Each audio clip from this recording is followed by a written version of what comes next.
Hi, everybody, and welcome. This is the Apostate Prophet. I hope everybody is having a fantastic day. I am here today with a very special guest that I talked to weeks ago when I went over to his channel, where I was really surprised because we talked in German, and I thought my German was very horrible by now, but apparently it was quite good. So interesting, very, very interesting. But I'm talking to Irfan Peci, who is from Germany and who is an ex-Muslim, who at some point was a very radicalized Islamist and who got into trouble, who wanted to impose Sharia on all of us, and maybe he still wants to do it. We don't know. So,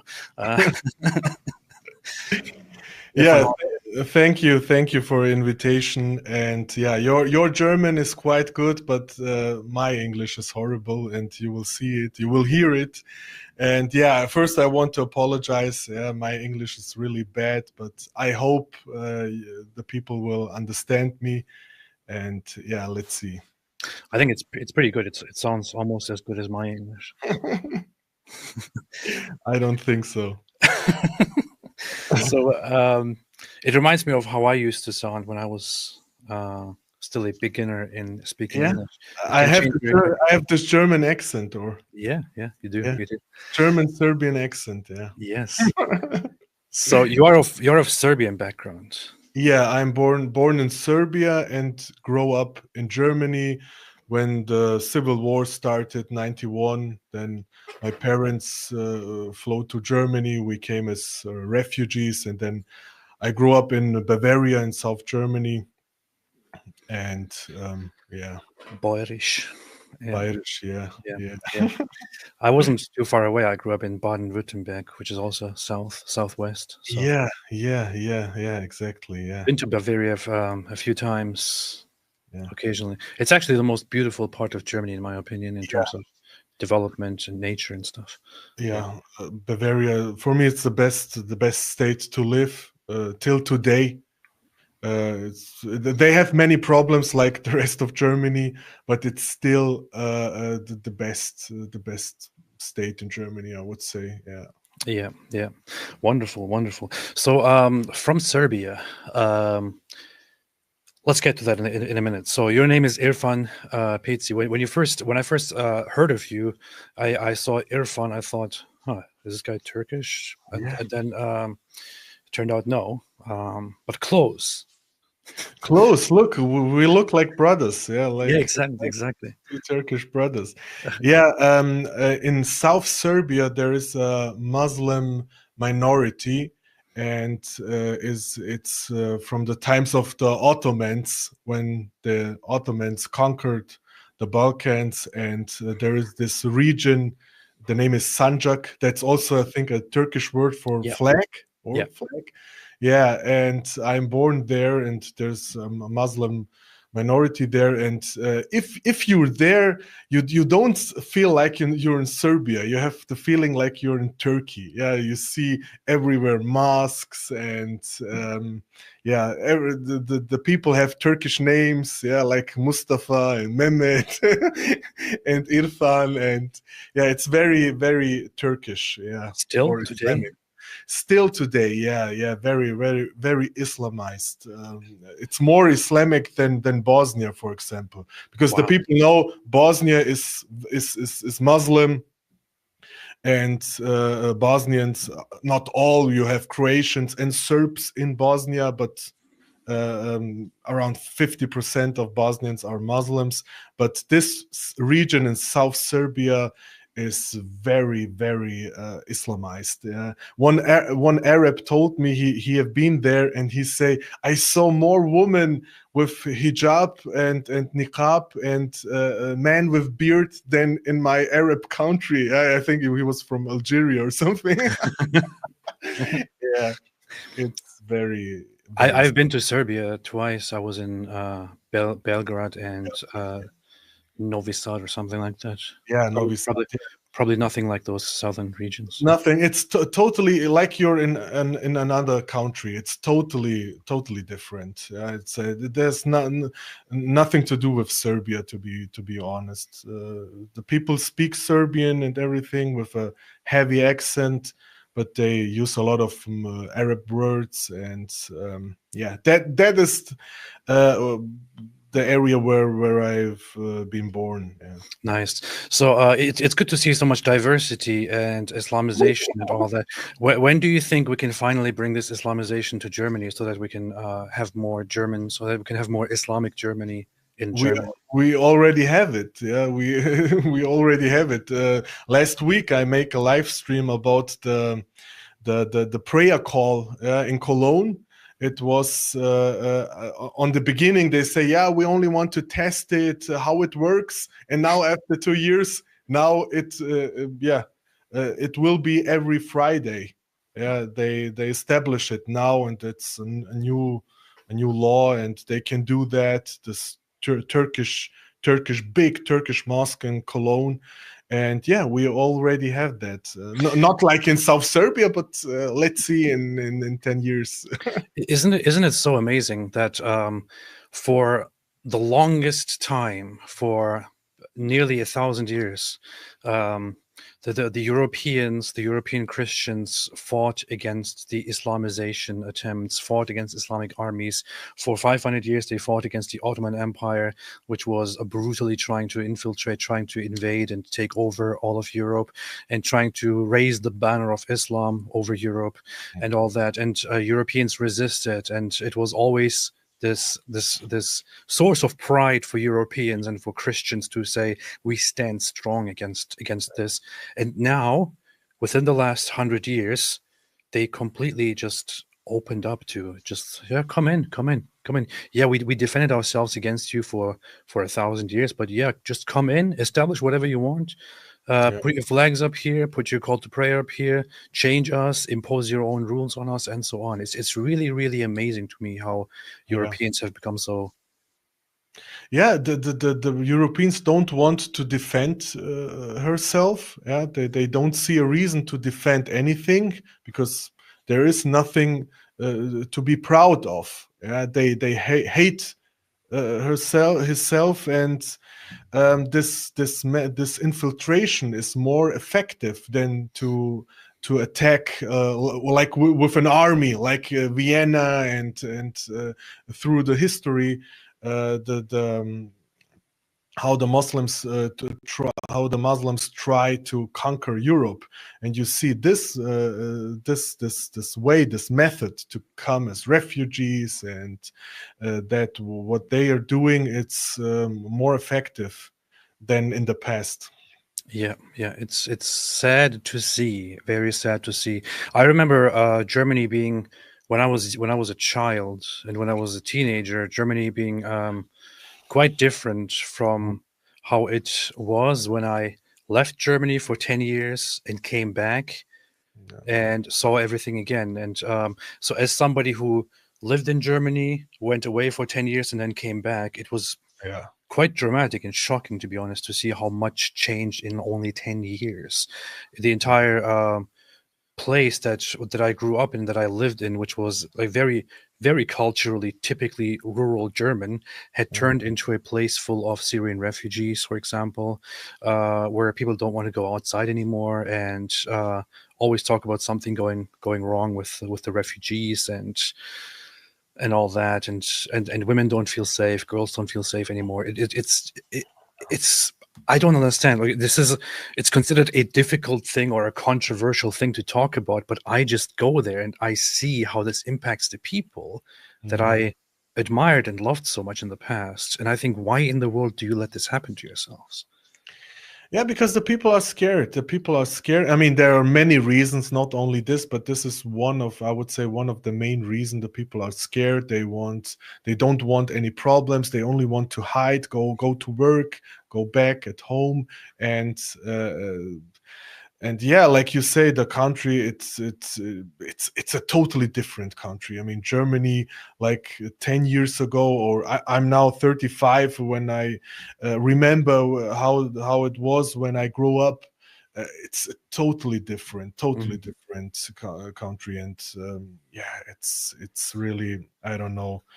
It's hard to understand why the people don't let it happen. Yeah. It's messed up. Anyway, let's get back. Let's come to you.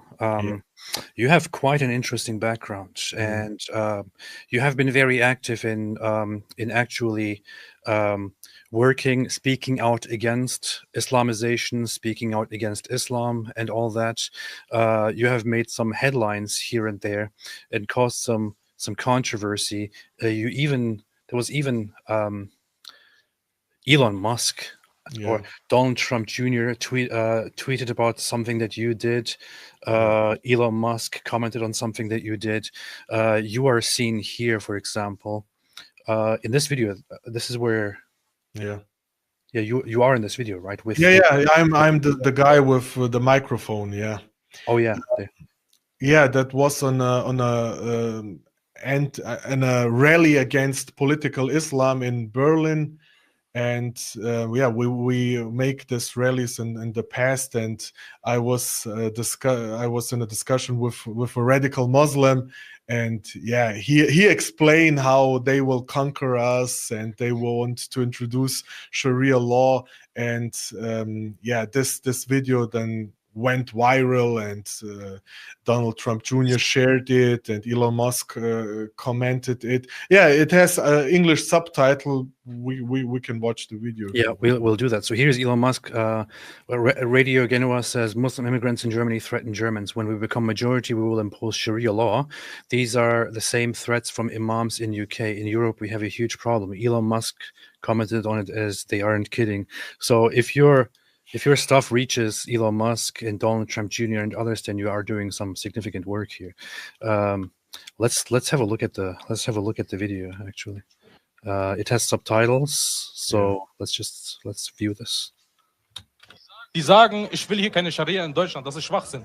Jeder, der sich den Islam verändern. Du bist für authentischen Islam, so wie er ist. Jeder, der sich als Muslim bezeichnet, muss die Scharia wollen auf der ganzen Welt. Ich will die Scharia in Deutschland auf jeden Fall. Würdest du die deutsche Verfassung aushebeln, wenn du die Gelegenheit hättest? Auf jeden Fall. Okay, danke. So the question is, would you nullify the German constitution if you had the chance? He says, of course. He was so stupid, and I saw in his face that he's so stupid that he will say it. He will be honest, because most of the time I talk with Muslims, and they don't want to say the truth. They are lying. They say, no, that's not Islam. That has nothing to do with Islam, and the translation is wrong, and this kinds of arguments. But I had this feeling when I saw this guy, he will be so stupid and he will be honest and say everything. And then I give him the mic, and it was a good feeling. It was a good decision, because I think only this video, 10 million people saw that and saw what the plans are. Yeah. Isn't it illegal in Germany or isn't it forbidden in Germany to explicitly say that you want to overthrow the government and remove the constitution or something like that?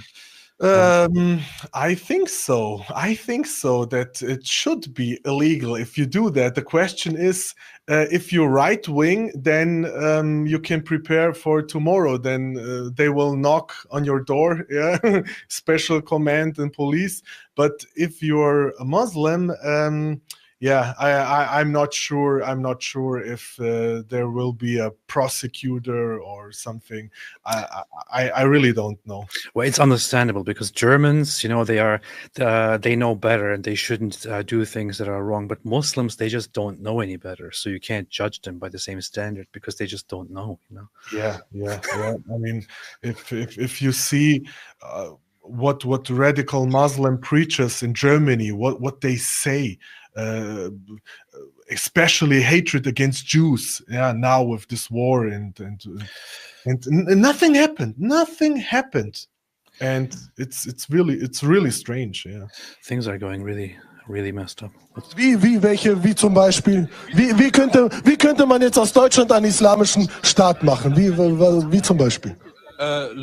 Laut den Werken ist das so, dass man, wenn man in der Mehrheit ist, wie Sie auch erklärt haben, sind wir dafür befohlen, Deutschland einzunehmen, auf jeden Fall.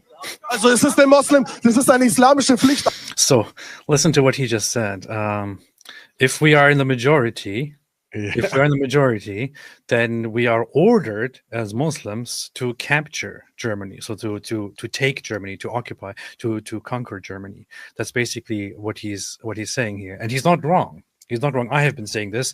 You are saying this. Lots of us are saying it. And here's one guy finally actually admitting it. And this is not the first guy who says this. In my experience, there were lots of other people who said similar things. For example, Mohammed Hijab, that I personally spoke with, he said that if we are the majority, then of course it's upon us, and then we would we would impose Islamic law. Yeah, and I always say I like to talk with such Muslims, because if you talk with liberals or so-called liberals, they explain you some version of Islam what has nothing to do with the real, authentic Islam, and he only say what we read in Quran and Sunnah, what the Prophet do, and what Sharia law is, and that's why I always like to talk with such, because if non-Muslims see that, then they wake up. Then they realize, wow, they are dangerous people. Or like Elon Musk commented, they aren't kidding. Yeah, and that's why that is very important to talk to talk with Muslims like this guy. That sounds very Islamophobic. You should be careful. To expose them, yeah, that is the word I was searching. To expose them. Yeah. Sind wir dafür befohlen, Deutschland einzunehmen? Auf jeden Fall. Also es ist ein Moslem, das ist eine islamische Pflicht, auch Deutschland einzunehmen. Auf jeden Fall, auf jeden Fall. Ich respektiere deine Ehrlichkeit, und du bist ja gegen die Liberalen, die jetzt sagen, nein, das stimmt nicht, und wir sollen hier in Frieden leben. Muslime zu sein. Warum? Es ist eine Auseinandersetzung, wir oder ihr. Entweder ihr übernimmt uns oder wir euch. Ja, auf jeden Fall. Und darum gibt es diesen liberalen Islam. Gibt es eine Unterscheidung politischer Islam und anderer Islam? Jetzt bin ich jetzt im politischen Islam, wenn ich sage, ich will die Scharia, dann...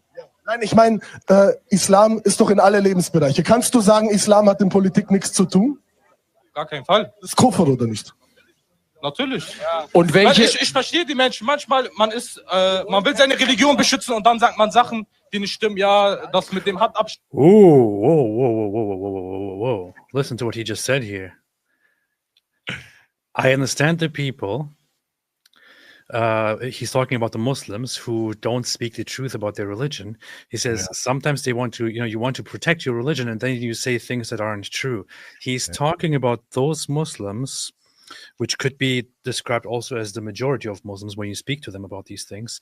He's saying that most Muslims, they deny these things because they want to protect their religion from attacks and hate, which is why they deny the facts, the truth. But he is here speaking the truth as it is. And the interesting thing is, the Muslims around him, they don't say anything. They don't say anything against him. Where are the other Muslims who stop him and say, hey, stop to talk like this? That is not true. Islam is peace.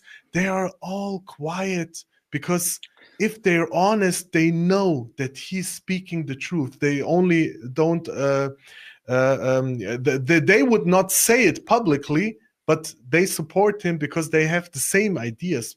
The only difference is they wouldn't say it openly. Yeah.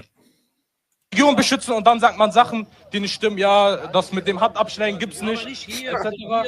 Mit welchen Mitteln wollt ihr die Scharia hier installieren und einen islamischen Staat machen? Mit welchen Mitteln? Ich rede nicht von Anschlägen jetzt, zum Beispiel, wenn ich jetzt hier einen Anschlag mache, hier, wo sie gerade demonstrieren. Das ist falsch. Ich rede davon, wenn die Muslime in der Überzahl sind, dann, wenn es sein muss, mit Gewalt. Das ist es. Das ist es. Whoa. For a second here, I thought he was going the peaceful route now. So he said orchestrating a terrorist attack right here. Of course, that wouldn't be right. He says. And by the way, I want to clarify one thing, which is according to Islamic law, according to the Islamic books of jurisprudence, which I explained before, a Muslim person should not be vigilant and take matters into his own hands to carry out the punishment against people who deserve punishment. However, according to the majority of jurisprudential rulings in Islam, in Islamic tradition, if somebody is vigilant and, for example, goes out and hurts a blasphemer or an apostate or something else and injures them or even kills them, this is not considered an unacceptable crime. It is just considered a misdemeanor where the rulers then can, reprimand this person, say you shouldn't have done that, or give them a minor punishment, but it is not a crime in Islamic law. Yeah. That is the Islamic position on it. But he also says, aside from that, even he says, if we are the majority, then even if it has to be by force, we will change it into Sharia. Yeah, but they don't have to be a majority. You know that it's enough to be 20-30%. You don't have to be a majority. Yeah, radical minority can overthrow and control a majority. There's nothing in history. Thousands of examples in history. Yeah, there's nothing in Islam. There's nothing in Islamic rulings or anything at all which says that you have to be a majority to impose Islam. You have to do it anyway, and once you have the means to do it, you are supposed to do it. So look at Spain, for example. Spain, when the Muslims came, they were not majority. Yeah. They conquered the whole Spain. They came over the channel and conquered it and imposed Sharia upon everyone, and those who rejected, they violently fought them and pushed them to the northernmost part of Spain. Or in the Balkans, the same situation. There was many times where Islamic elite, small group of people, they controlled the whole country, and 90% were non-Muslims, but under Sharia law, under Islamic rule. Yeah, the same thing with some people sometimes give examples of the Southeast Asian expansion of Islam, Indonesia and Malaysia and so on. They say it was a peaceful conversion to Islam, unlike most of the world. It wasn't really like that. There were merchants who spread Islam there, and elite or rulers who accepted Islam. Most people there didn't convert to Islam. They were basically their state religions were changed to Islam, which was then imposed upon the rest of the population. It is quite easy to do. So even when this brutally honest guy says that if we are the majority, we will impose Sharia, even then he is only telling you half the truth, and this should be very, very alarming to anyone who is worried about their freedoms. He mean if we're strong enough, we will do that with force, because now they're not strong enough. That is what he really mean. Yep, that's what it is. Ich rede davon, wenn die Muslime in der Überzahl sind, dann, wenn es sein muss mit Gewalt, das ist es. Das ist auf jeden es. Fall. Das ist es. Danke, dass einer ehrlich ist und das so sagt. Danke. Das Du ist es. bestätigst Ich habe genau so gedacht, das. 30 Jahre lang habe ich so gedacht wie du.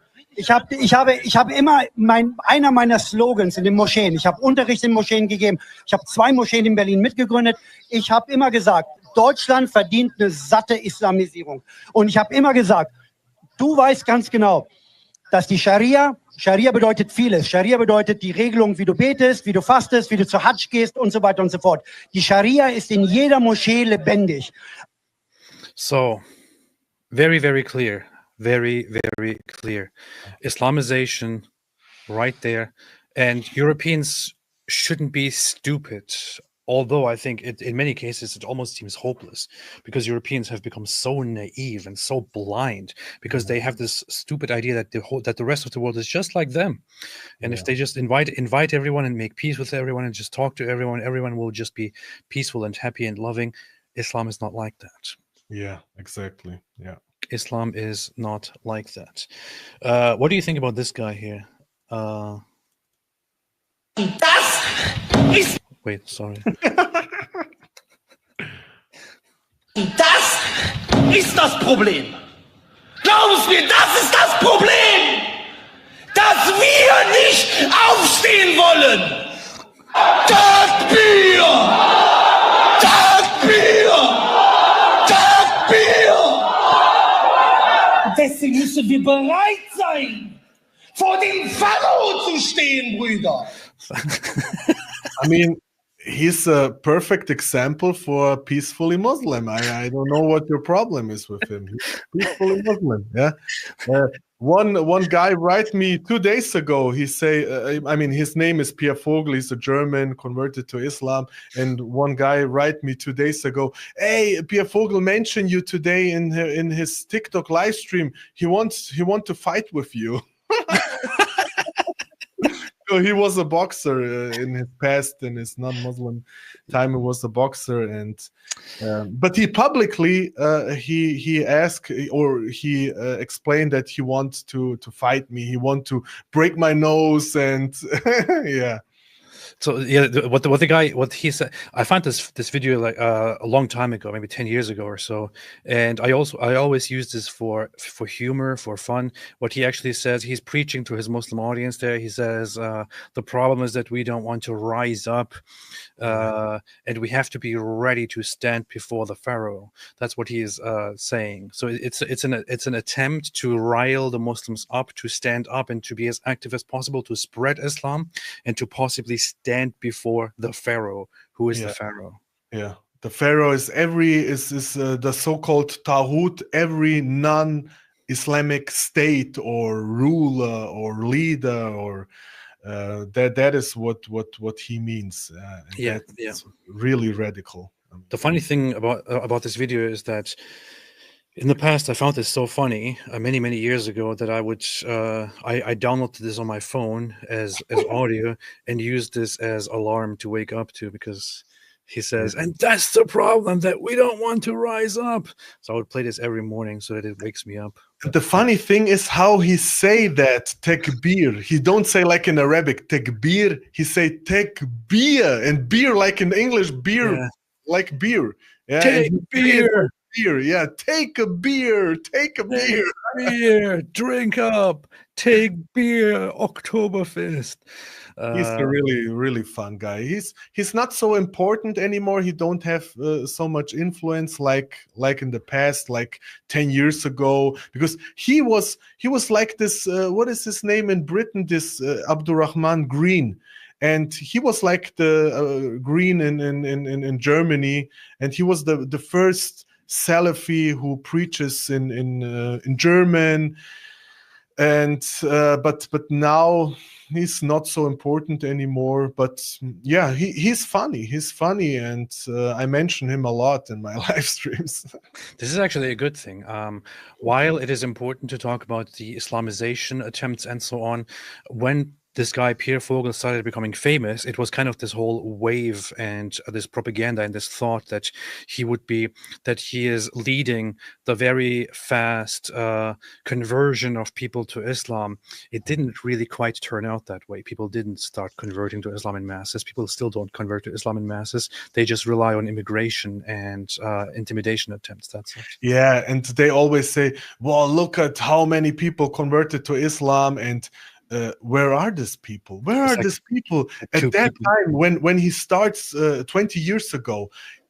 Really, it was thousands of Germans converted to Islam, and they grow a beard and talk a little bit on Arabic. But where are they today? Yeah, a lot of them left Islam, or they don't practicing Islam. They became Murtad, what is the apostate? Yeah, like your name, apostate, became apostates, and so sometimes he's honest and he say, that was a problem. They were not deeply convinced of Islam. It was like a trend, like Dubai chocolate. Yeah, now everybody wants that, but then after a while it's over.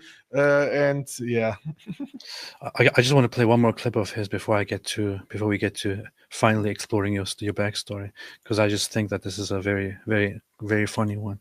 Here he expresses his disappointment with how Islam is not spreading fast enough, and he tells people to go out and to do more. Sie kennen 2 Leute von den Männern jetzt. Und ihr wisst das selber.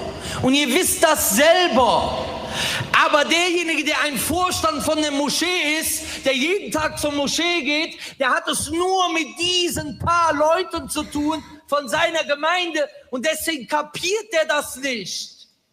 Wir müssen die Dauer auf die Straße bringen. Wir müssen die Dauer zu den Menschen bringen. Wir müssen die Dauer in jedes Haus bringen. Wir müssen die Dauer überall hinbringen. Wir können keine Blockhütte im Wald bauen, wo wir Dauer draufschreiben und dann warten, bis irgendeiner sich verläuft.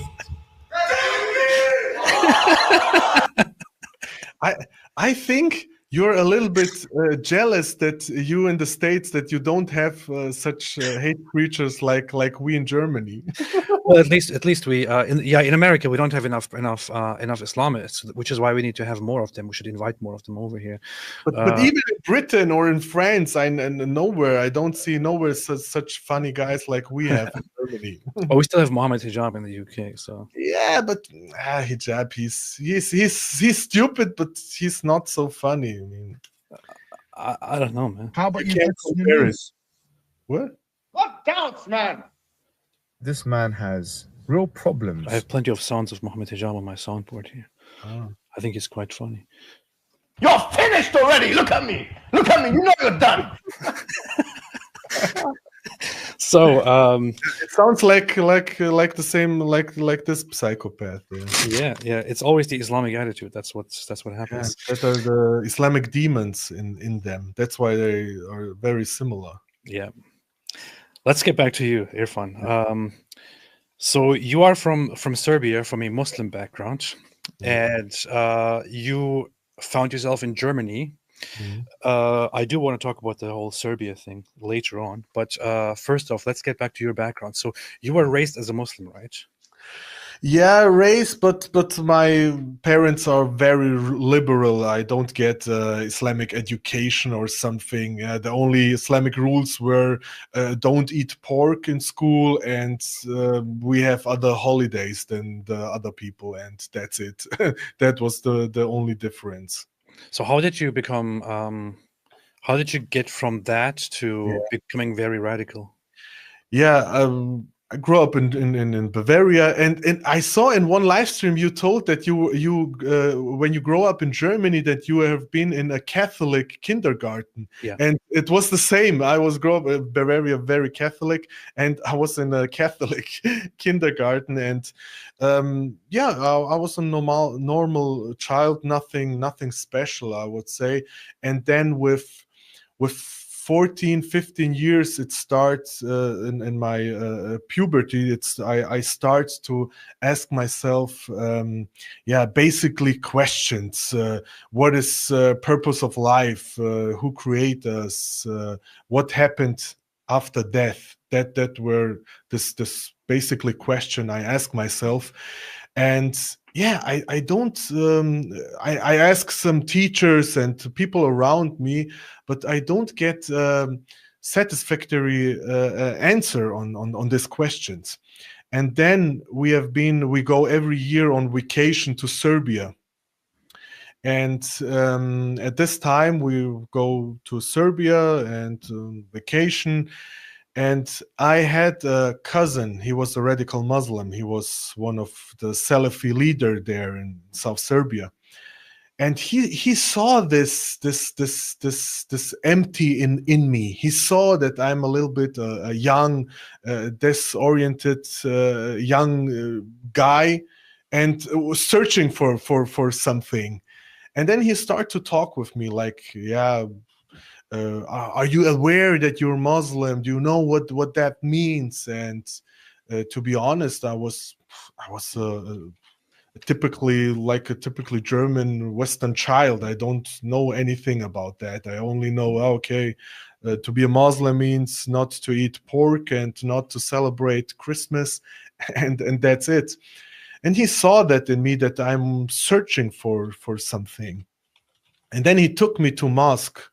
And to be honest, I was impressed. I was impressed because I was searching for something, and then I met this guy. There was a group of radical Muslims, and they were very charismatic, and I was also impressed from this, I would say, masculinity. Yeah, they were big guys, and they train every day, and with long beards, and some of them fight in the war in the 90s, in the civil war. Many people didn't know that, but we had a jihad middle in Europe. Yeah, when the civil war started between Serbs and Croatians and Bosnian Muslims, the Bosnian Muslims invite Muslims all around the world to come and to fight with them, and then many jihadis came to Europe and fight in this war, and some of them in this mosque, they were also fighting in this war, and then they started to told me this stories from war, and it was really impressive for me. And that is how it starts. And then we watch this jihad videos, and they explain me everything, and they answer all my questions, what I have. What happened after death? Who created us? What is the purpose of life? And all the questions I have, they give me answers who I start to believe in. And it was also interesting. They were when I start to go in this mosque, and you see this average Muslims and this Salafi Muslims, and this average Muslim, liberal Muslims, I didn't saw any difference between them and average guy outside. Yeah, they go outside and go eat in restaurants, drink alcohol, meet with girls and everything. I don't see a special way of life or something. I don't see anything in them. But the radicals, they have a totally different behavior, and that was really fascinating for me at this age. And other members of my family, they say, don't go with this Salafis, they're very dangerous, and they give you a brainwash, and that makes them more interesting for me at that time. Yeah, because it was so mysterious, like, I don't know, like Freemasons or something. Oh, what is that? What is this for a group? Yeah. And I was curious, what is the truth, and why the people don't like them, and yeah, that is how it starts. And then I go back to Germany, and my cousin, this radical Muslim, he gave me a lot of books and DVDs at that time, with many, with, I don't know, 300, 400 hours of lectures and everything. And I was fascinating, and I go back to Germany, and then I was reading these books and listening to the lectures. And that is the beginning of my radicalization. Were those books and lectures from a certain, associated with a certain specific jihadist movement, or were they just? It was it was not a jihadist movement, but yeah, it was basically Salafi preachers, Bosnian Salafi preachers, and where they explain the fundamental things. Did you also learn that Serbia is, at that time, that Serbia is supposed to become an Islamic country, basically, that it was at some point Islamic? Yeah, about history, Islamic history. Look at now how weak we are because we don't have the caliphate, we don't have Islamic State, and look what they unbelievers do with our Muslim brothers and sisters, and they give me DVDs with jihadi videos from Chechnya. Look at what the Russians do. And I was fascinated from this propaganda movies because it was like an Hollywood movie. A crime on the beginning, a crime happens, you see Muslim raped woman, innocent Muslim civilians killed, yeah, and then you start to hate them. Yeah, wow, this unbelievers, look what they do. And then the hero came, the Mujahideen came, and then you see the terrorist attack and how they kill them and how they behead them, and then you say, okay, look, that's only revenge. They started, and they are only defending the innocent Muslims, civilians. So at what point did you start to become a Salafi Islamization advocate yourself in Germany? Yeah, when we go back to Germany, and then when I start to read these books and everything, then with the time, not from one day to another, you know, it's a process, but that is the time when I became radical. I start to believe that. I start to pray 5 times a day and everything, and that was the beginning of my radicalization. And but at this time in Bavaria, like you say, Germany at that time, it was not so Islamized like today. You don't have so many mosques. There was one Arab mosque. I grew up in Bavaria near the Czech border, and it was a bad area, a lot of drugs and everything, and criminals and everything. And you have only 2 mosques, a Turkish DİTİB mosque, way too liberal for us Salafis, for me Salafi at that time, and the Arab mosque. And then I start to go to the Arab mosque, and all my friends till then, they were normally migrants, normally Muslim migrants, and I don't know, we go to clubs and casinos and these things. And then I break up contact with them, because, you know, as a Muslim, it's not allowed to be a friend with a non-Muslim, and there was no Muslim, or I don't see them as Muslims because they were not praying, practicing, and everything. And then I start to make dawah, what is a duty for every Muslim. That means to try to convince other people in Islam. Mm-hmm. And yeah, there was this Muslim migrants, my old friends, and I talk with them and I say, look, that's a bad way of life, and we are Muslims and we have to be practicing, and that's a sin, and look at your life, you're not happy. And yeah, this typically dawah stuff, arguments, you know that.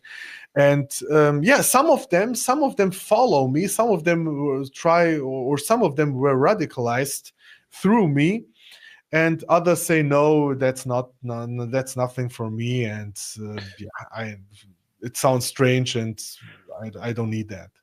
But eventually you got more and more active and more into the whole Islamist circle. Yeah. You became politically active at some point. Yeah, and then at this time we had a little group in beginning, 2, 3, then 5, and then 10 and 20 on the end. We have a group of 20 people, radical Muslims, and we start our own mosque and everything. But that was not enough for me. It was boring in this little Bavarian city, and very conservative area. And then I start to travel around, because through the radical Muslims on the Balkans, they connect me with other radicals in Germany and Austria and other cities. Mm-hmm. And then I start to travel, and then I went to Vienna and Berlin and Cologne, and were in radical mosque, and that's why I was very good connected. And then I met one guy. His name was Muhammad Mahmoud, and he later joined ISIS. Abu Usama al-Gharib. I don't know if you know them. He was high-ranking, I would say high-ranking ISIS guy. And I met him in Vienna. And at that time, ISIS didn't exist. You only have Al-Qaeda. And he was the leader of Al-Qaeda propaganda media. Yeah, he was the leader, and he make translations on German, because you don't have anything in German. Yeah, and then he was the leader of this group. And then he asked me, yeah, we became friends. First, we became friends. Yeah, that's the guy. Yeah, he died later. He was so radical. He was too radical for ISIS, and then ISIS killed him. It's crazy. It's crazy. Abu Usama Gharib, previously known as Muhammad Mahmoud, is an Austrian-born ex-convict of Egyptian parentage and a foreign fighter and propagandist for ISIS. Yeah. and we became friends, and he was the leader of this German Al-Qaeda media. And then he asked me, you speak Bosnian? Can you help us with propaganda? Can you translate and everything? And at that time, I was already radical Muslim, and as a radical Muslim, you believe that jihad is a duty. That's a religious duty. The unbelievers are controlling our Islamic countries, and we have to establish the Islamic State and caliphate, and it's the duty of every Muslim to participate in jihad. And then I say, yeah, I have to do this. That's my duty. And then I start to help him with this propaganda work and translation and everything. That is a picture when he was on court. They arrest him. And then after a while, the security authorities in Austria, they observed him and collect evidence, and then they arrest him because they say he want to plan attack. I'm not sure. I think, they're right. At that time, I don't know anything about that. But then they arrest him. And then what happens? We don't have a leader. And nobody wants to be the leader or to take his position. And then I say, because I was not scared, that I was really how can I say, I was highly ideological. Yeah, and then I say, okay, I will continue it, and I will take his position as a leader of this propaganda media, and I will continue with this work. And then I did this, and That's very nice of you. What? That's very nice of you. Yeah, because I was really convinced. I believe in that time, and I was ready to do everything. Yeah, I was not scared. I was ready to do anything. I was not scared of police or state or everything. To be honest, I only was searching a way to die for Allah. Yeah, to be a martyr. That was the dream, or my dream at that time. And then I continued to work, and then I became the leader. Many things happened, but if I start to explain everything, we will not be finished after 4 or 5 hours. And then I became the leader of this media, of this propaganda media, and then the security authorities observe me. They collect evidence against me, and I was traveling. And then I met some guys, a group of people in Frankfurt, group of people around 10 radical Muslim people, Muslim guys, young guys, and I became friends with them. And then they say, look, we plan to go to Waziristan, this border region between Pakistan and Afghanistan, Waziristan, and there were a lot of Islamic terrorist groups at that time in this region. Still today, but at that time that was the center of that. Mm-hmm. And then they say, we want to go to join them and fight in jihad against Americans, against NATO, and why you don't join us? And I say, and I was not satisfied with this propaganda, because I was saying, okay, that's a good solution till I find a way to go in war, to go in jihad, and to really fight, not sitting today at my parents to be like, what is the name for this kind of jihadist who live with the parents who live home? I don't know. Yeah. there is a definition of them, and I say, it's keyboard jihadis. Yeah, something like that. Yeah, keyboard jihadis. Yeah, I say, look, I am brave. I don't want to be only a keyboard jihadist. I'm ready to fight. I will join them. And I say, that is a place where in Afghanistan or near Pakistan, Afghanistan, where Al Qaeda was located very much, right, during the war. Yeah, they have their training camp. They were hiding there, and And they make a connection. They make connection with Al Qaeda, with other terrorist groups, and they find a way. And they say, "Look, we're only collecting money, and then we will go there, left Germany, go there, join them, and fight Americans, and do our duty as good Muslims." And I say, "Yeah, I would like to join you." And then police arrest me. Yeah, one day. Yeah, knock knock on the door. Yeah, the police, special police, like a German SWAT team or something. Yeah, 6 a.m, smash the door. Yeah, arrest me. It was a shock for my parents. Yeah, my parents were raked to go to work and everything, and then the police arrest me. Did they know that you were very involved in Islamist activities at the time? No, they don't know. I was hiding this. They know that I'm radical, and they have a bad feeling, and I think they know something, but I was hiding, and they were still shocked. And I always have problems with them because they were liberals, and they say, "Look, we don't have anything that you're praying, and it's not a problem, but that's too much. That's extreme what you do."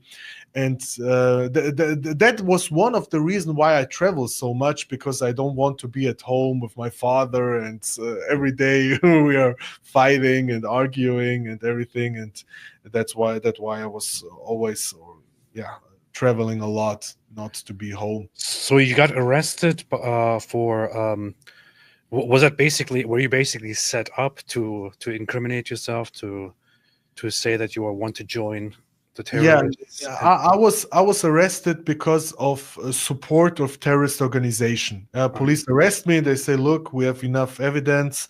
You support terrorist organization, Al Qaeda. You support them with your propaganda, and we know that you try to join them. We know they know everything. Yeah, our phones were tapped, and really they know everything."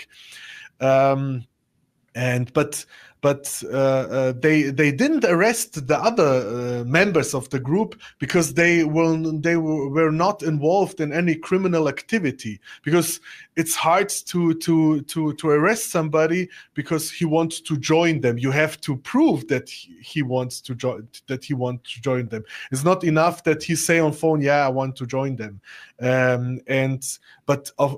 Because of my propaganda activity, the police have enough evidence to say, "You support terrorist organization, we will arrest you." And the other reason was, I grew up in Bavaria, near Czech border, and in this area there is a big American military base, Grafware. The Americans say Graf. It's one of the biggest American military base. And yeah, the American security agencies, intelligence, they were very active because, yeah, they have to protect their bases. Mm-hmm. And later, German police officers and intelligence officers, they say, "Look, the Americans make a lot of pressure on the Germans," because they say, "Look, you have this radical group of 20 radical Muslims, and they are like unpredictable. We don't know what they want to do." And if you live in this area, there were everywhere Americans. Only in this area there were around 40 or 50,000 Americans, soldiers, and with their families. And the Americans were a little bit scared that we planned something. We never planned something. Sometimes we talk about that. Yeah, why should we go in Afghanistan, fight the Americans when we have them here in Germany? But it was never serious, or that we made specific plans to do something. In your opinion, as somebody who was part of an organization that was in one way or another somehow, supportive or active, do you think that German authorities or European authorities are careful enough when it comes to monitoring and possibly detaining or arresting radicals, or do you think that they are not remotely doing enough? At that time, yes. At that time, German authorities, they have a good overview what has happened, and they make a lot of arrests. And at that time, you don't have so many terrorist attacks. You have some people, some groups, some radical Muslims try it, but they were all arrests before that. At that time, yes, but then it changed after 2015 when Chancellor Merkel opened the border, and then millions of Muslim migrants came, and a lot of terrorists among them. And it's impossible for German authorities to know everybody, to find them. How you want to find them if they came without a passport, without any ID? You don't know who these guys are. And today, no, but at that time it was totally different time. We're talking now about 2010, 14 years ago. It was a different situation. And the Americans were very active in Germany too. Till today, many of this terrorist attack, the German authorities are only able to prevent them because of the help of the Americans. Many times NSA or CIA they identify radical Muslims who plan something, and then they let the Germans know, and the Germans didn't have any clue. They don't know anything what happens, only because of the security. And that's why I say Germans or Europeans are very unthankful, because without the Americans,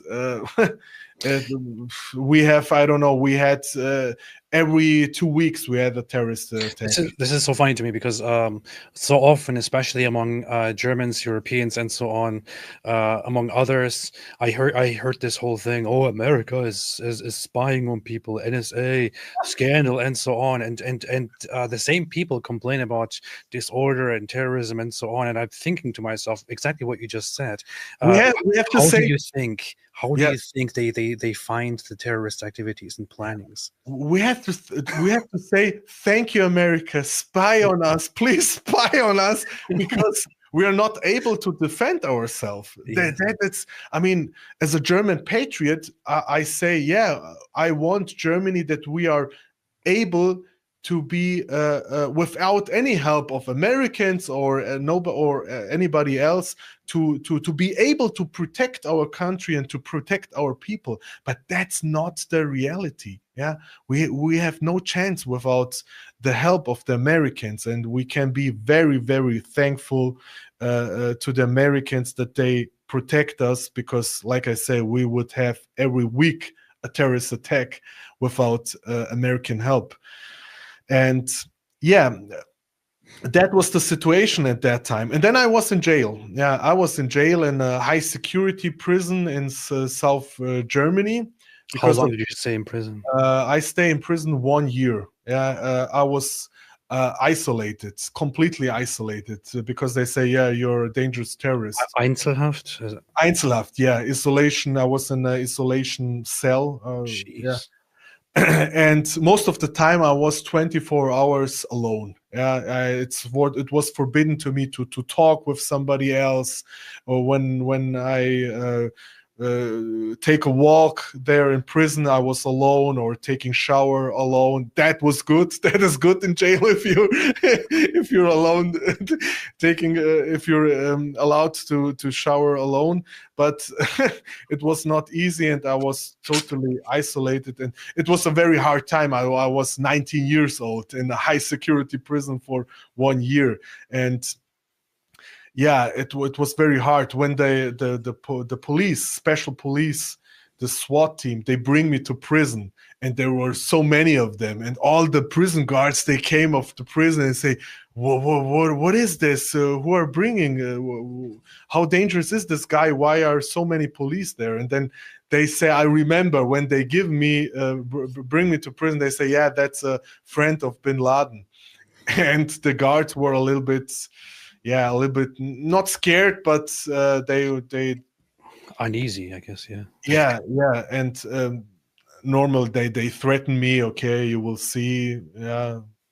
And it was not easy at that time, but it was very important because of two reasons.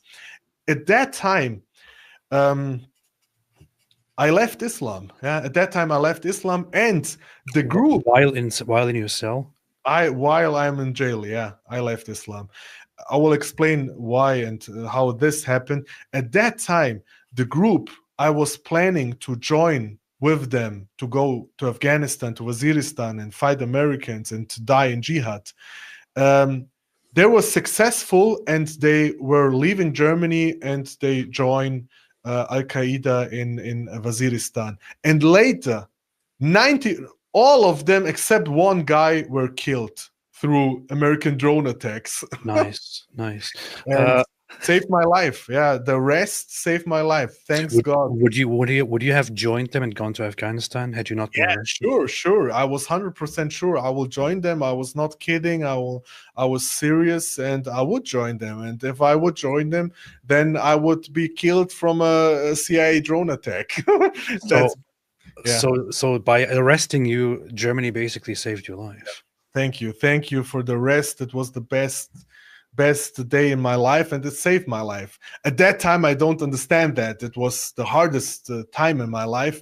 And then in prison, like I say, I was isolated, alone, 24 hours most of the time.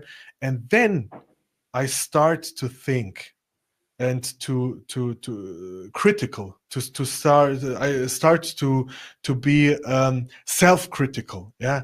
What I'm doing, yeah, what are my beliefs? Did this help me in my life? Yeah, is that what God wants from me? Because I saw what I did. It was very hard time for my family. Yeah, my mother cries every day. For 1 year, she cried every day, and it was a very hard time for my family. And in prison, then I start to realize what I did. And I start to critical to ask myself, is that what God wants from you? And I don't have TV or anything. And then I start to read books and to think. And I don't had any help from outside or something. I de-radicalized myself totally alone, only through reading books and critical thinking about myself, about Islam, about this God who wants to do this, who wants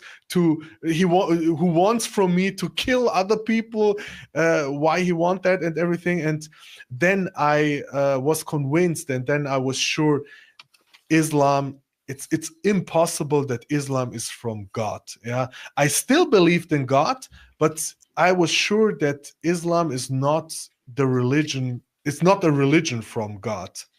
And then what do you believe today? What religion? Today, I'm a Christian. I'm a Baptist Christian, and that was also a process.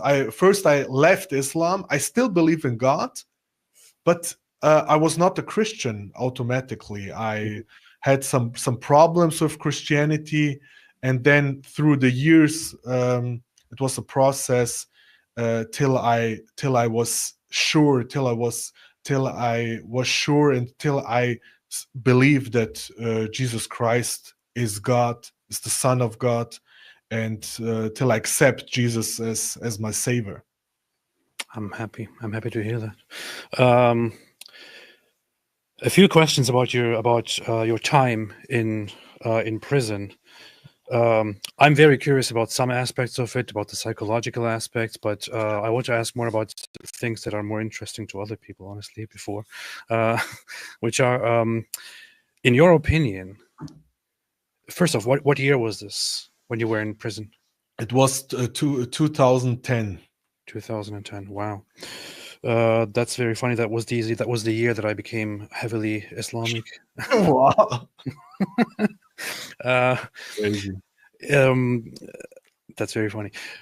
Did you deserve it, in your opinion? Yeah, totally. I deserve it. Yeah, because I was a danger. I was a danger for society. I was a crazy, demonized psychopath, and that is that is so scary when I remember who I am today and who I was at that time. And that is for me the proof what Islam do to people.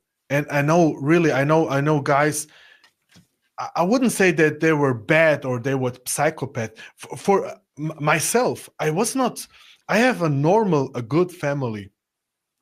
There was no other reason except Islam who did that to me.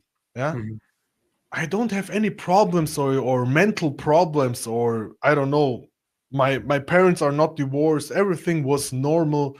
It was only the ideology of radical Islam, nothing else, who changed me so much. What precisely was your conviction when you were convicted to 1 year in prison? What exactly was the charge and conviction? I was not convicted. It was only what is the name of Untersuchungshaft? I don't know what it's called. You're in jail and you're waiting for the trial. Yeah. Uh-huh. And it was support of a terrorist organization. Member and support of terrorist organization Al-Qaeda. That was. And what was the outcome of the process? The outcome was nothing, because later when I get released, I start to work for German intelligence. Nice. Undercover. Nice. And yeah. So that is called custody, investigative custody, or provisional detention.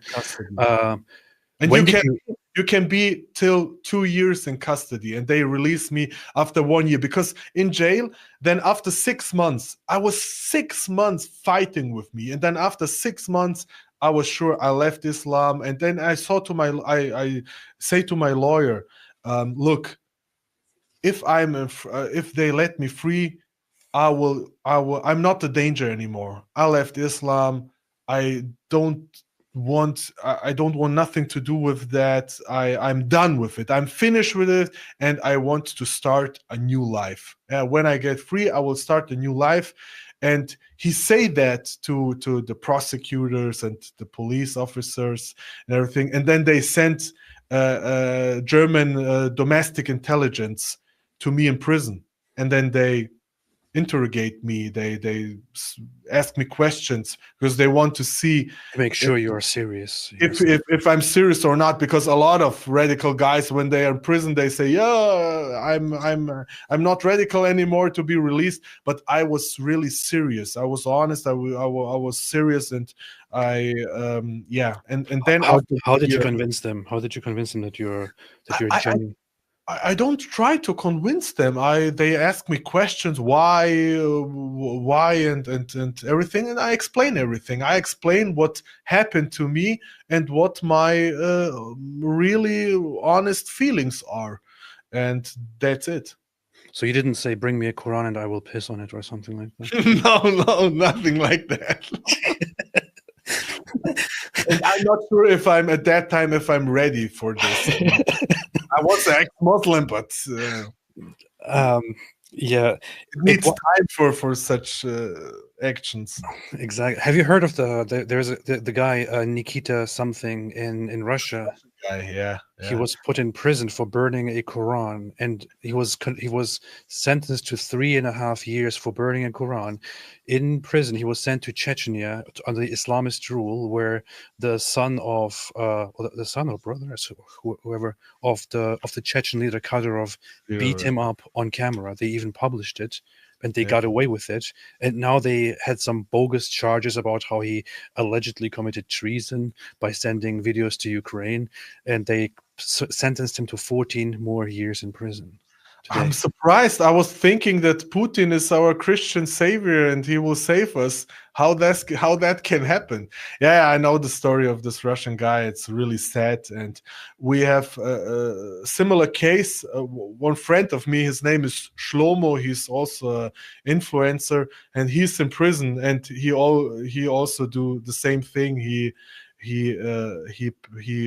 I don't know the other English word. He piss on this book, and he get arrested. Not because of this, because of other things, but he's also in jail. Yeah, messed up. So at what point did you? I'm kind of curious about how it happened that you started working for German intelligence. How did that happen? Did they approach you? Did you get into the process? Yeah. How did it work out? After 1 year, I get released, and then in freedom, my plans were okay. Now you will find a job and live a normal life, and that's it. And then intelligence, they contact me. Yeah, let's meet. And then I meet with them, and then they ask me, yeah, what are your plans? What you want to do? And I say, look, I am done with that. I want to live a quiet, normal life. Yeah, without this trouble. I have enough. After 1 year isolation and everything, I was broke. I was mentally broke because I was 19 years old at that time, and a high security prison with psychopaths and criminals and mafia members and everything. It was really hard. And then they say, look, why you don't go back? You can do that later, live a normal life, but it would be better if you're acting like you're still a radical Muslim and you go back because you're really good connected in whole Europe, or in Germany and Europe and Switzerland and you go back and you start to work for us.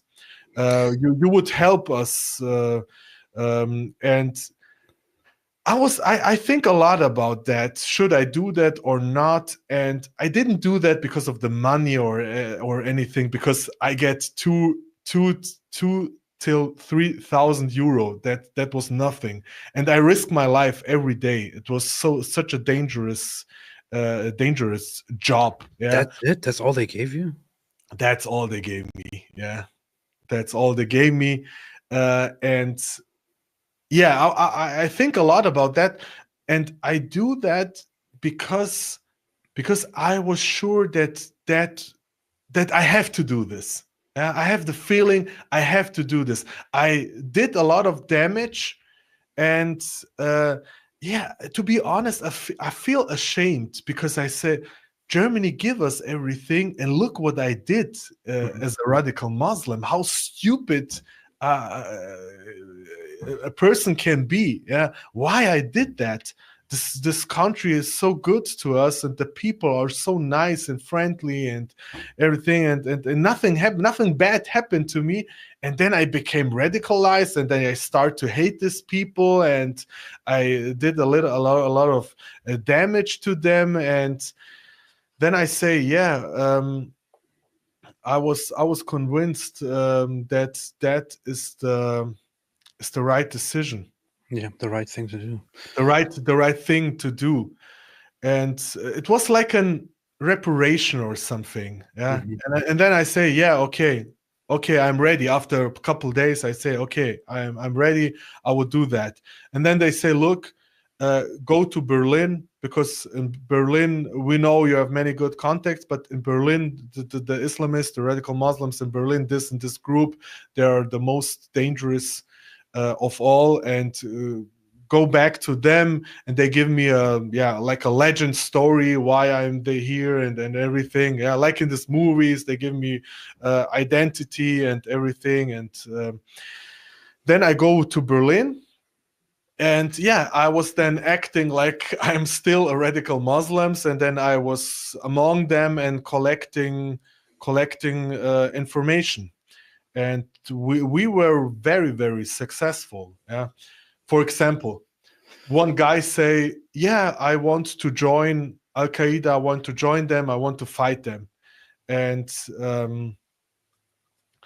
because I was among them, and then I found out, and when I found out this and this guy, this Abu guy, he want to go there and this and that, then we make a plan, okay, how we can arrest him and most of them, they were invited in some criminal activity, and then they find a reason to arrest him and then take his passport and everything, and then don't allow him to go there and to kill people. You also have to make sure that they also have to make sure that they protect your identity and protect your and not raise suspicion and not make it look like it happened because of you. Yeah, because if he tells me and I'm the only guy who tells, and then they arrest him, then he's not stupid. They are not stupid. They know that the information came from me, and that's why it was very complicated to make a plan to figure out how we can arrest him, but not burn me as a source. And but we were very successful. I think we prevent around 30 guys who want to go to Afghanistan, kill Americans, kill German NATO soldiers, and I'm proud of that. I'm really proud of that, and till today I'm sure that was the right decision. It was very hard because I was from the jail, from the time in jail, I have some mental problems. I have this how it is named, PTSD, yeah, and I don't have any time to heal. And right after jail, I start for intelligence, and they sent me to Berlin, and I was like among them, like in this movie Donnie Brasco. I don't know. Do you know this movie, Donnie Brasco? Good movie. Yeah. And when I saw the movie, I said, "Wow, that was a little bit, I do." Did you have like flashbacks and panic and things like that? Today, not anymore. But it takes. At that time, 100%, because you're always under pressure. Yeah, you have this like double life. Yeah, you have to act like you're still a Muslim, but you're working for intelligence. And one time a week, once a week I met with my intelligence officer, and it was very dangerous, a many dangerous situation where my life was in danger. I can give you an example. One time the intelligence officers say, "Look, this and this guy, Tunisian guy, he has some pictures of a guy on his laptop. We need this data. We need these pictures from his laptop. Find a way to take these pictures." And then I was visiting him, and I have a USB stick. And then I asked him, "Hey, brother, can I download some nasheeds like this Islamic music? Can you give me a laptop? I need to download some music, some nasheeds." And he said, "Yeah, sure, here." And then he was sitting in front of me, and I was on his laptop, and put the USB stick, and he was sitting in front of me, and I was searching for these pictures, what the intelligence want. And I was dying inside me. I was dying, but okay, at that time, he don't recognize anything. And I was talking with him and searching for the pictures, and then I found some data, and then I take it, move it to the USB sticks, to this USB stick, and I give him back. "Yeah, thank you, brother," and everything. And then the same day, I go home. I was at home. And then I was on my laptop and looking, okay, what is this, that, what they are searching for.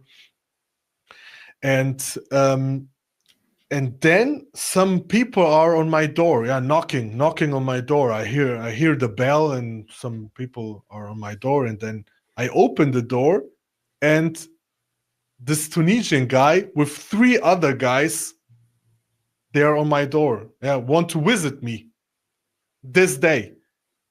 And I totally forget that my laptop is still open with the pictures I took from his laptop. And they come in my apartment, and most of them were armed. They have knives with them or guns. And then we go in my apartment, and then I remember, shit, my laptop is still open, and I have this 4 dangerous jihadis in my apartment, and when they see these pictures, it's over. They know why that I secretly took it from his laptop, and They would probably want to kill you, right? Or they would kill me. I was living in this like this socialist building in Berlin, you know, the socialist buildings in the 7th floor. I think they would throw me through the window when they saw it. And then I remember, in the last second, I closed the laptop. I thought you could probably, like, when they get close and they want to see it, you could probably make up a story and be like, brother, I'm sorry, I'm struggling with looking at haram things, and I don't want you to see it, but I was looking at women. I don't think that this works. That was picture from a guy in Turkey. That was an Arab guy living in Turkey, and he was a terrorist recruiter. He was working for Zarqawi, the Al-Qaeda leader in Iraq. And this guy who lives in Turkey was his brother-in-law from this Tunisian. He was his brother-in-law, and that's why he has pictures, and they can locate him through the pictures, and that's why they need the pictures. And and then they came in my apartment, and that is only one example of many very, very dangerous situations in that time. And it was not an easy time. We're very, very hard. I was under big mental pressure. Were there instances where you witnessed and reported on actual, like, imminent terrorist activities that they were planning on carrying out inside Germany or things like that? Yeah, one time we have one case where one young Turkish guy, he later died in Syria. One Turkish guy, he was in contact with high-ranking terrorists in Afghanistan, and they built a new group. And the name of the group, of the terrorist group, was Deutsche Taliban Mujahideen, German Taliban Mujahideen.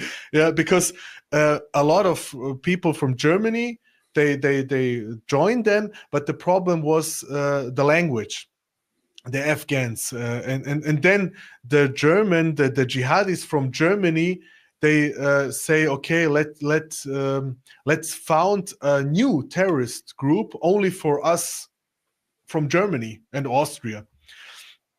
And he say, look, we have to be known, and the people have known us. And he give him instructions, this young Turkish guy in Berlin, to do a terrorist attack in Berlin. And he told me that. But not only me, a group of people. And then that was the only case where we was able to prevent a terrorist attack in Germany. And then later they arrest him.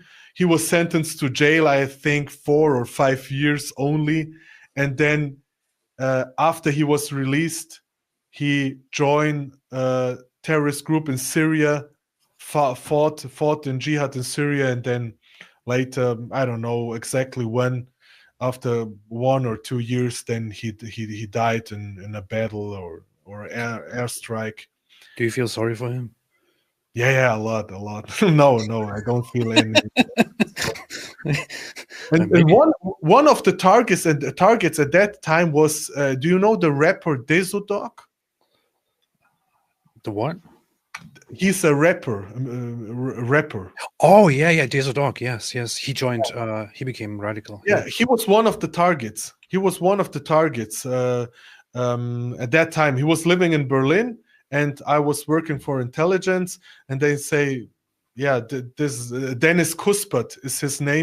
Desodog, that was his name. He was a known rapper, and then he radicalized, became a Muslim, radicalized. And then he joined Al-Qaeda, then later joined ISIS, and he died.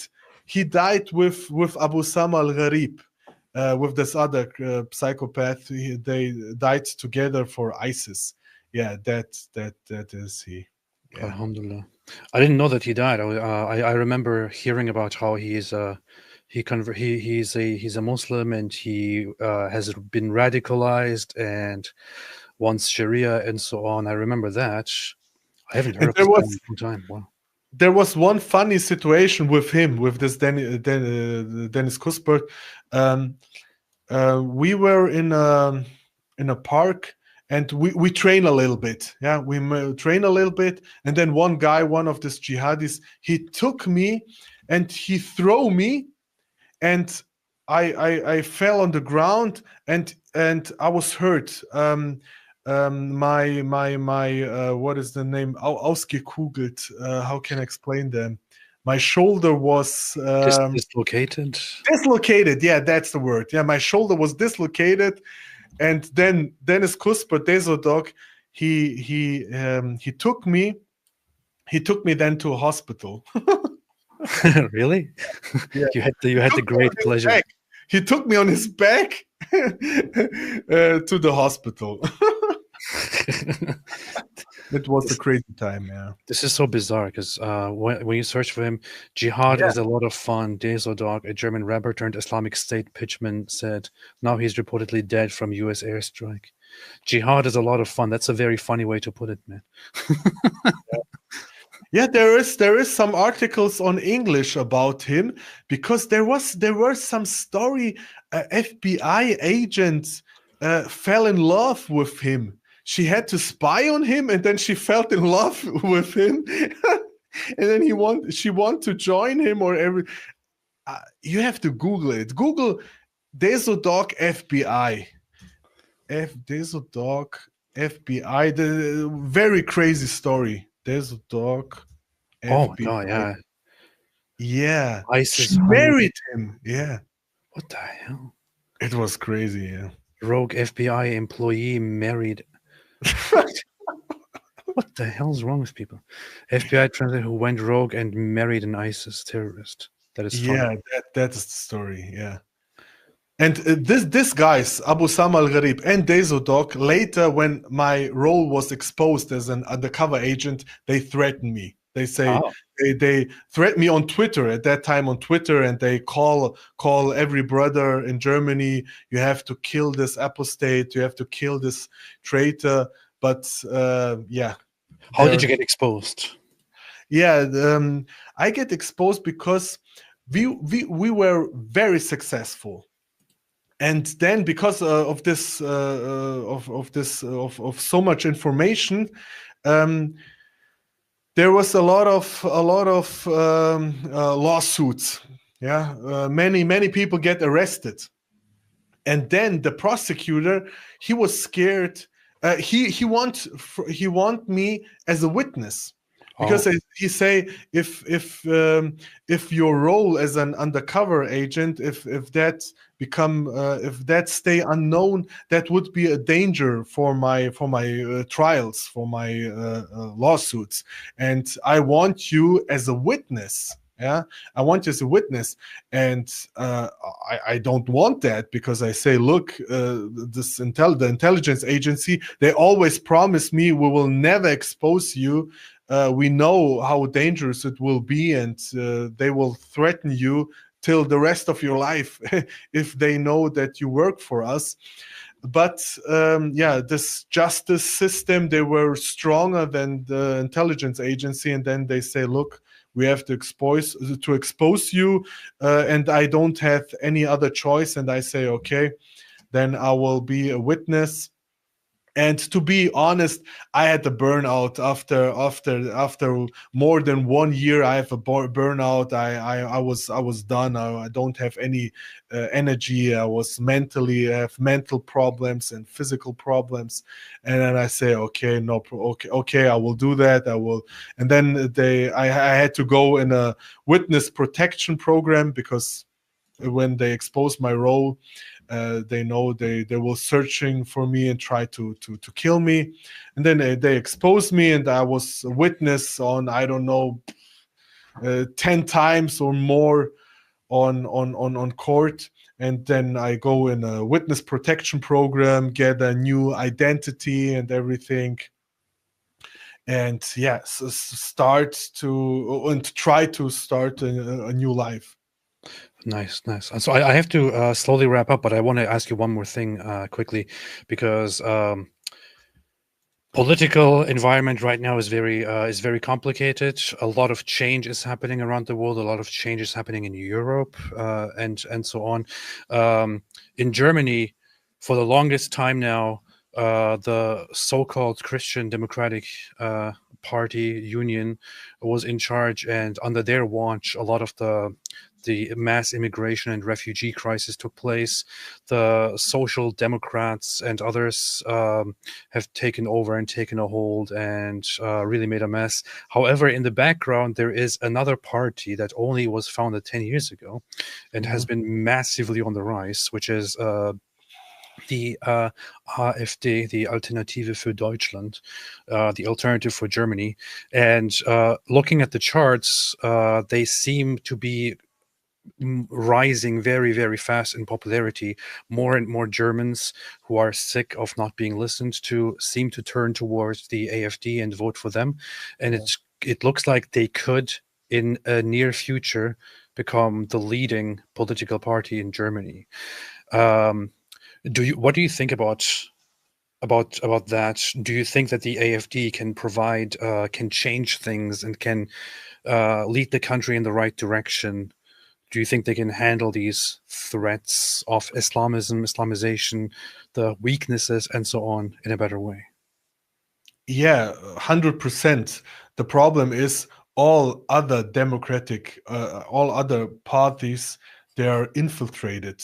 Yeah, I do a lot of research, and I'm working sometimes for AfD like as an expert, and all other parties, the Christians, the Democratic Union, Social Union, the Socialist Party, every of them have radical Muslims among them, yeah, or politicians who are connected with radical Muslims and support Islamization. And AfD, it's the only party who are against Islamization and who wants to fight this. Yeah, that's the only hope for Germany, to be honest. The media fighting them, the government wants to forbid them. They say they are right-wing extremists, what is not true, and they want to forbid them. And yeah, that's the only hope, to be honest, the only hope for Germany. And yeah, let's see what happens. The people are, you see, awakening, but it goes very, very slow. And yeah, I'm optimistic, and hopefully we can do something. We can change something. I do a lot of research. I try to show how the left-wing parties, not only the left-wing, all other parties, how they are connected with Islamists and how they support Islamization. And that is my mission. And I have some successes. I have some successes in Germany and in Austria. For example, Austria, that was one of my biggest success. Austria, they have a military imam. They have a imam who is for the Muslim soldiers in the Austrian military. Yeah, he prays with them and everything, and indoctrinate them.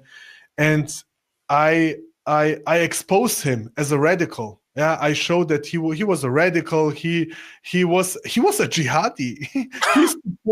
he supports Islamists. Yeah, I don't know if I can share here something. I think I can. Yeah, I have something. I have let me wait a second, then I can show you. CV and research. Okay, I found this. Then I can show you this. Meanwhile, everybody check out Irfan Peci's YouTube channel. Nearly 60,000 subscribers now, and continuing. Yeah, I don't have I don't have English videos, but let's see, maybe. Yeah, on this, here are some of my successes of my research. For example, this Austrian military is fired because of my research. Nice. Austrian military imam who looked after Muslim soldiers and was allowed to give a speech with the president himself on the Austrian national holiday is fired because by the defense minister after I revealed that he's a radically Islamic minded, and the Austrian military secret service confirms my research results. The defense minister, she fired him. And other story was this Muslim, radical Muslim journalist. She was very known in Germany, and then I found that she was participating in Al-Quds demonstrations, one of the most radical Jew haters demonstrations what we have. And then I found and I proved and I found on video that she was on this demonstration, and then her career was over. Yeah, then that is one of my successes and research or this.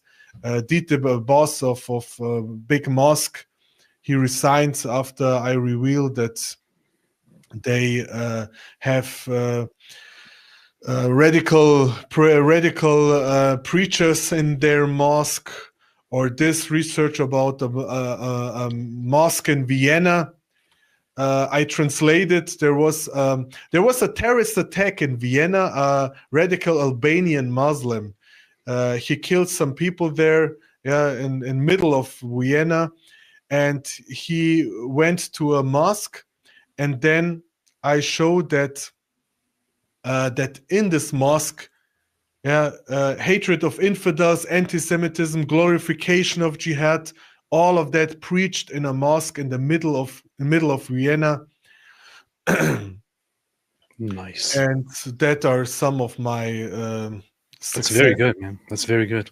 I really admire what you did with the German intelligence. You have saved lives. You prevented violence. You have done very, very good things, and I feel it's a heroic thing to do. You know, it's a you can consider yourself a hero. Thank you. And in the end, I only want to say the situation in the States and America is a lot of better than in Germany, but you know it better than me. You know the situation. We also have Islamization in the States, and there are radical mosques, radical preachers. They try to infiltrate the government and everything. And I plan to come next year to the States. Maybe I give I don't know, some Baptist churches, they invite me to give my testimony, to speak about that, how I became from a radical Muslim to a Christian, why I left Islam. And that is my plan for next year, to come to the States and give my testimony in churches and talk about that, how Jesus came in my life, and why I left Islam, and why Islam is a very, very dangerous ideology. And we will see. We talk about that, maybe to meet then, and let's see what we can do in the States. We should definitely meet up when you're here. I can also connect you with lots of Christians. I can connect you with David Wood, who would be happy to also connect you with others, and so on. And I think we can definitely benefit from each other, especially somebody with a background in Islamist movements, who went to prison, who worked for intelligence, who witnesses things in Germany where things are much more serious than over here in America, would be a person to listen to. And I would say that you should definitely come here and spread your knowledge. And I also in the future want to come to Germany, where we can also collaborate and work together on things. I want to make that happen, inshallah. Thank you, brother. Thank you for your help. I want to briefly address this here. We talked about radicalization or Islamization in America. This is Dearborn, Michigan. This guy here is currently the mayor of Dearborn, Michigan. What? His name is what's his name? Oh yeah, Abdullah Hamoud. It's right there. That's his name. The guy in the background. And this guy is a journalist speaking for him. And this is a pro-Hezbollah rally in Dearborn, Michigan. Look. Standing behind me, and his name is Abdullah Hamoud. Let us stand in solidarity with Lebanon and Palestine Thank you very much. She forgot to mention one, but it's okay. I will do it. Al-Hassan Nasrallah.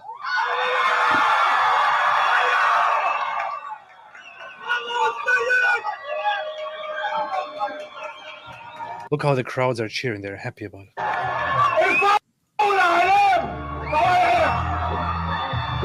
شهداؤنا أبطال وقادتنا عظام وأولهم وقائدهم السيد الكبير حسن نصر الله. فلن ننسى صانع القرار وحاميه الأستاذ الكبير نبيه بري.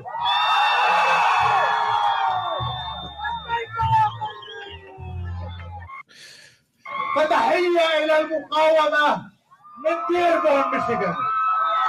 Greetings to the resistance from Dearborn, Michigan. We talk about how in America things are not as difficult yet, but you have an entire city in the United States of America that is led by a mayor who is an Islamist and whose fans all over are cheering for Hassan Nasrallah, a major terrorist who promised in his life, he's now dead, gladly, hope they all die, but during his life he promised that he wants to turn his Lebanon into a place where everyone submits to Sharia, and this would only be the beginning.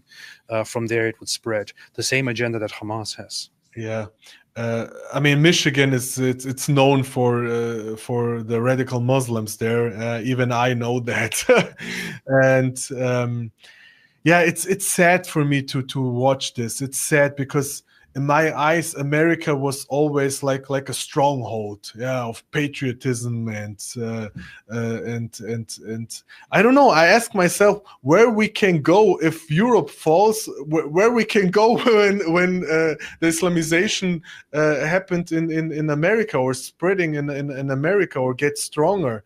And yeah, it's really sad for me to see that. Unfortunately, sadly. But yeah, so thanks everybody for watching. Thank you so much, Irfan, for joining. We should collaborate much more in the future. I'm not very good with organizing things, but which is also why this took so long to arrange. But we definitely should work together online and in person. We have a lot of work to do. The Islamists are very, very much. They're strong. They work together. They are high in numbers. We have to counter them, since Europeans don't really know how to do it, honestly. Exactly. We have to connect and to support us. And thank you again for your invitation. Thank you for your work. And yeah, I can't wait to come to the States and work with you. And let's see what happens. Inshallah. And finally, one more time, I would always advise, especially for German speakers, you can follow Irfan Peci here on YouTube. Almost 60,000 subscribers. Go and support, even if you're not a German speaker. Maybe you can learn German this way. Or maybe in future I will make English videos. I have to work a little bit on my English, and then maybe I will be able to do some videos. I wanted to say, you were saying that your English might be very bad, but it was very good. You know, you only have to make a little bit of progress, and you can be almost as good as me. Okay. All right. Thank you. Thank you. Thank you so much, and thanks everybody for watching. And as always, do you want to say it? Do you want to say my line? Stay away from Islam. Your line? My stay away from Islam line. Stay away from Islam. And don't forget, stay away from Islam. Perfect. See you all again.